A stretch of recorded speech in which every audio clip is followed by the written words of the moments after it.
Hello students, welcome back in our YouTube channel Lords Krishna Classes. Naresh sir, आज की इस class में हम क्लास 9th की एक्सरसाइज 2.4 के पार्ट थर्ड को सॉल्व करेंगे। इससे पहले की जो क्लासेस हैं उनका लिंक आपको डिस्क्रिप्शन में दिया हुआ है, वहां जाकर आप उन्हें पढ़ सकते हो। देखिए, फैक्टराइज यानी कोई आपको पॉलिनोमियल गिवन है जिसका आपको फैक्टराइज करना है। ठीक है, समझना बहुत अच्छे ढंग से हम इसे पढ़ेंगे। ये टॉपिक आपके 10th क्लास में भी काम आने वाला है।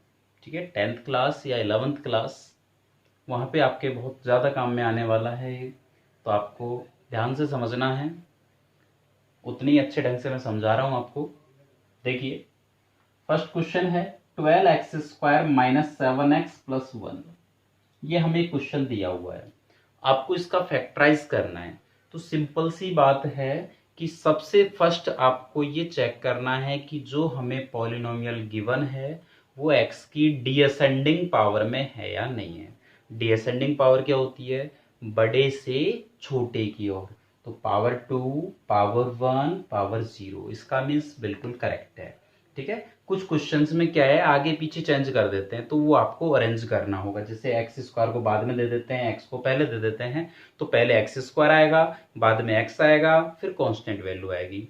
अब सॉल्व कैसे करते हैं? देखिए, साथ में रफ वर्क भी करते हैं। मैं आपको रफ वर्क करके दिखा रहा हूं कि जो फर्स्ट नंबर है इसको लास्ट नंबर से मल्टीप्लाई करते हैं। तो 12x² को 1 से मल्टीप्लाई करोगे, क्या आएगा? 12x² आएगा। 12x² को किससे? 1 से मल्टीप्लाई करना है, यानी फर्स्ट नंबर को लास्ट नंबर से मल्टीप्लाई करना है। क्या आया? 12x² आया। फैक्टर करने होते हैं मिडिल टर्म्स के, इसको स्प्लिटिंग मेथड भी बोलते हैं।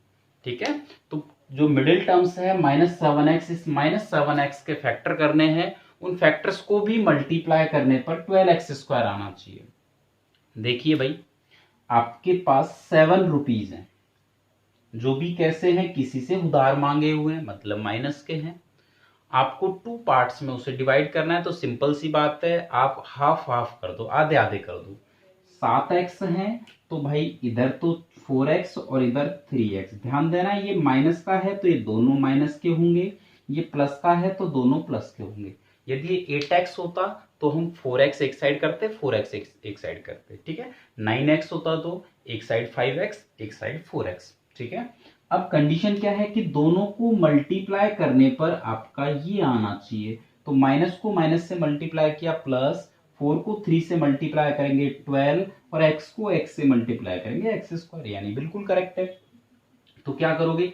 फर्स्ट नंबर को बिल्कुल सेम लिखेंगे, सेकंड जो मिडिल टर्म्स है इसकी जगह इसके स्प्लिटिंग लिख दोगे आप, जो इसके फैक्टर्स करे हैं -4x और -3x, और लास्ट नंबर बिल्कुल सेम लिखोगे। ठीक है, ये इसकी सेकंड स्टेप है।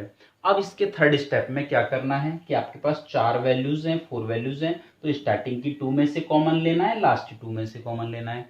देखिए, कॉमन कैसे लेते हैं वो भी मैं आपको रफ में बता देता हूँ। स्टार्टिंग का है 12x² और सेकंड है -4x। इन दोनों में से हमें कॉमन लेना है, तो आप इन दोनों के फैक्टर कर लीजिए। देखो, 12 को मैं लिख सकता हूँ 2 मल्टीप्लाई 2 मल्टीप्लाई 3, 3 2 जा 6, 6 2 जा 12, इंटू x² है तो उसको x मल्टीप्लाई x। ऐसे -4x को लिख सकते हैं 2 मल्टीप्लाई 2 मल्टीप्लाई -1 इंटू x। देखिए, 2 2 जा 4, 4 को -1 से मल्टीप्लाई करोगे -4 इंटू x। क्या कॉमन आ रहा है यहाँ पे? ठीक है, ये कॉमन है, तो 2 2 जा 4x। तो स्टार्टिंग की इसमें से क्या कॉमन आया आपका? 4x। बच क्या रहा है? देखो, ऊपर बच रहा है आपका 3x और नीचे बच रहा है -1। तो ये तो आपने स्टार्टिंग की इन दोनों में से कॉमन लिया है। इसके बाद देखिए, हम लास्ट के 2 में से कॉमन लेंगे, -3x और +1 में से। अब एक बात आप ध्यान रखना, जब भी आप फैक्टराइज मेथड सॉल्व करो, फर्स्ट सेकंड थर्ड, ये तीसरे नंबर की डिजिट है, ये चौथे नंबर की डिजिट है। तीसरे नंबर की डिजिट माइनस की हो, चौथे नंबर की डिजिट प्लस की हो, तो वहां पे जो फैक्टराइज करोगे वो इस टाइप से करोगे। देखिए, -3x को तो -1 इंटू 3 इंटू एक्स लिख सकते हैं, लेकिन जो +1 है इसको -1 इंटू -1 लिखना पड़ेगा। हम इसको +1 इंटू +1 भी लिख सकते थे, लेकिन मैंने बताया केवल इस क्वेश्चन में जिसमें आपकी third value, first second third value minus की हो, फोर्थ वैल्यू प्लस की हो तो इस फोर्थ वैल्यू के फैक्टर इसी टाइप से करने हैं आपको। क्या कॉमन आ रहा है यहाँ पे -1, तो क्या बचेगा, ऊपर बच रहा है 3x और नीचे बच रहा है -1। तो ये जो मैंने फैक्टराइज किए हैं ये आप रफ में नोट कर लोगे। देखिए कंडीशन क्या है कि जो ब्रैकेट के अंदर वैल्यू आ रही है वो दोनों वैल्यू हमारी सेम होनी चाहिए, तो बिल्कुल सेम है। तो क्या करोगे इसके बाद, फर्स्ट जो ब्रैकेट सेम है इसको एक बार लिख लोगे और फिर सेकंड ब्रैकेट के अंदर इनके बाहर जो डिजिट बची हुई है 4x - 1 इसे लिखोगे, यही हमारा क्या है आंसर। इसके बाद मैं इसका क्वेश्चन नंबर सेकंड सॉल्व करवाता हूं। देखिए question number second, question second है हमारा 2x² + 7x + 3, 2x² + 7x + 3। Condition क्या है, सबसे फर्स्ट ये चेक करो x की डिसेंडिंग पावर में है या नहीं, बिल्कुल अरेंज है। तो फर्स्ट नंबर को लास्ट नंबर से मल्टीप्लाई करो, 2x² को 3 से मल्टीप्लाई करोगे क्या आएगा 6x²। फैक्टर किसके करने हैं, मिडिल टर्म्स के, मिडिल टर्म्स है हमारी 7x। इस 7x के ऐसे फैक्टर करने कि उन्हें मल्टीप्लाई करने पर आपका 6x² आए। तो देखिए मैंने अभी बताया था 7 के फैक्टर, एक साइड 4 लिखोगे एक साइड 3 लिखोगे। ये प्लस का है तो दोनों प्लस के आएंगे, लास्ट क्वेश्चन में माइनस का था तो हमने दोनों साइड माइनस के लिए थे। बट कंडीशन क्या है, दोनों को मल्टीप्लाई करने पर 6x² आना चाहिए। तो 4 3 जा 12 यानी 6 तो नहीं आ रहा, तो ये फैक्टर हमारे गलत है, रॉन्ग है। तो फिर क्या करोगे, एक साइड तो इंक्रीज करोगे एक साइड इनको डिक्रीज करोगे, एक साइड तो बढ़ाओगे एक साइड घटाओगे। 5 2 जा 10 ये भी गलत है क्योंकि आपको तो 6x² लाना है। एक साइड और इंक्रीज करो एक साइड और डिक्रीज करो, ये बिल्कुल राइट है। देखिए 6 1 जा 6 x × x² तो अब लिखोगे कैसे, फर्स्ट नंबर को बिल्कुल सेम लिखते हैं, मिडिल टर्म्स की जगह उसके फैक्टर लिखते हैं और लास्ट टर्म को बिल्कुल सेम। ठीक है, इसके बाद क्या करना होता है, स्टार्टिंग के 2 में से कॉमन लास्ट 2 में से कॉमन। देखो स्टार्टिंग के 2 क्या है 2x² और 6x, आपको इनमें से कॉमन लेना है। तो 2x² क्या लिख सकते हो 2 × x × x। 6x क्या लिखोगे 2 × 3 × x। क्या कॉमन आ रहा है भाई 2x, तो 2x हमारा कॉमन आएगा, तो ब्रैकेट के अंदर क्या बचेगा x + 3। अब इन दोनों में से कॉमन लेना है, x और 3 में से, क्या x को मैं x × 1 कह सकता हूँ, 3 को 3 × 1, तो क्या कॉमन आ रहा है बेटा +1, तो क्या बचेगा x + 3। कंडीशन क्या थी कि दोनों ब्रैकेट के अंदर जो डिजिट हैं ये क्या होनी चाहिए बेटा सेम होनी चाहिए, तो बिल्कुल सेम है। तो एक बार आप इन सेम ब्रैकेट को लिखोगे और दूसरी बार इनके बाहर वाले डिजिट को यानी 2x + 1 को, तो ये हमारा आंसर है। इसके बाद मैं आपको इसका थर्ड क्वेश्चन सॉल्व करके बताता हूं। देखिए थर्ड क्वेश्चन, ये जो साथ में मैं रफ वर्क करता हूं ये आप साइड में नोट कर लोगे, ठीक है। इसका थर्ड क्वेश्चन है हमारा 6x² + 5x - 6। ध्यान से समझना, कंडीशन क्या है, फर्स्ट नंबर को लास्ट नंबर से मल्टीप्लाई करेंगे। 6x² को -6 से मल्टीप्लाई करोगे माइनस का 36x² आए। फैक्टर करने हैं 5x के, इस 5x के ऐसे फैक्टर करने के उन फैक्टर्स को मल्टीप्लाई करने पर माइनस का 36x² आना चाहिए। तो भाई 5x को तो हम एक साइड 3x और एक साइड 2x लिख सकते हैं, दोनों को मल्टीप्लाई करके देखो ये आ रहा है क्या, नहीं आ रहा, इसका मीन्स ये गलत है।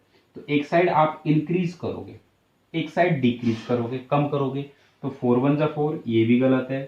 5x इधर 0x, 6x - 1x, 7x - 2x नहीं आ रहा, अब भी ये सारे गलत हैं। 8x - 3x और 9x - 4x मल्टीप्लाई करके देखो, 9x और -4x को मल्टीप्लाई करोगे माइनस के 36x²। लिखेंगे कैसे, फर्स्ट नंबर को बिल्कुल सेम, मिडिल टर्म्स की जगह उसके फैक्टर्स और लास्ट टर्म बिल्कुल सेम। अब आपको स्टार्टिंग की 2 में से कॉमन लेना है, 6x² और 9x में से, तो 6x² क्या लिखोगे 2 × 3 × x × x। ऐसे 9x क्या लिखोगे 3 × 3 × x। क्या कॉमन आ रहा है 3x कॉमन आ रहा है, तो 3x आप कॉमन लोगे, क्या बचेगा ऊपर 2x, नीचे क्या बचेगा +3। ऐसे इन दोनों में से देखिए -4x और -6, क्या लिख सकते हो, -4x को -2 × 2 × x। ऐसे -6 को -2 मल्टीप्लाई 3, तो क्या कॉमन आ रहा है आपका -2। क्या बचेगा ऊपर 2x प्लस 3। क्या दोनों ब्रैकेट सेम है? बिल्कुल सेम है। एक बार आप सेम ब्रैकेट को लिखोगे, दूसरी बार इनके बाहर वाले डिजिट को। तो ये आपके तीसरे क्वेश्चन का आंसर है। इसके बाद हम इसका चौथा क्वेश्चन करते हैं, फोर्थ क्वेश्चन। देखिए,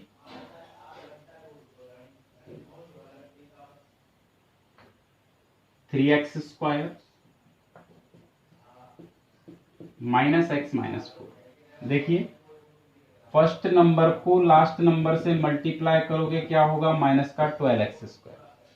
मिडिल टर्म्स के फैक्टर करने हैं, -x के फैक्टर करने हैं। इस -x के ऐसे फैक्टर करने हैं कि उन्हें मल्टीप्लाई करने पर क्या है भाई, माइनस के 12x²। तो आधे आधे कर दो, एक साइड 1x दोगे तो दूसरी साइड तो कुछ बचेगा नहीं, यानी 0x हो जाएगा। दोनों को मल्टीप्लाई करने पर यह आना चाहिए, नहीं आ रहा। तो एक साइड कम करोगे, एक साइड बढ़ा दोगे, नहीं आ रहा। एक साइड और कम करोगे, एक साइड और बढ़ा दोगे, अब भी नहीं आ रहा। एक साइड और कम करोगे, एक साइड और बढ़ाओगे, ये बिल्कुल राइट है। 4 3 12। तो फर्स्ट नंबर को सेम लिखोगे, मिडिल टर्म्स की जगह उसके फैक्टर लिखोगे, और लास्ट टर्म सेम। अब मैं यहाँ पर डायरेक्ट बता रहा हूँ, इन दोनों में से कॉमन आ रहा है 3x, बचेगा x प्लस 1। यहाँ से देखिए -4 कॉमन आ रहा है, बचेगा x प्लस 1। तो एक बार आप इनके सेम ब्रैकेट को लिखिए, दूसरी बार इनके बाहर वाले डिजिट को। तो ये हमारा क्वेश्चन फोर्थ कंप्लीट हो चुका है। बाद के जो क्वेश्चंस हैं वो हम नेक्स्ट क्लास के अंदर करेंगे।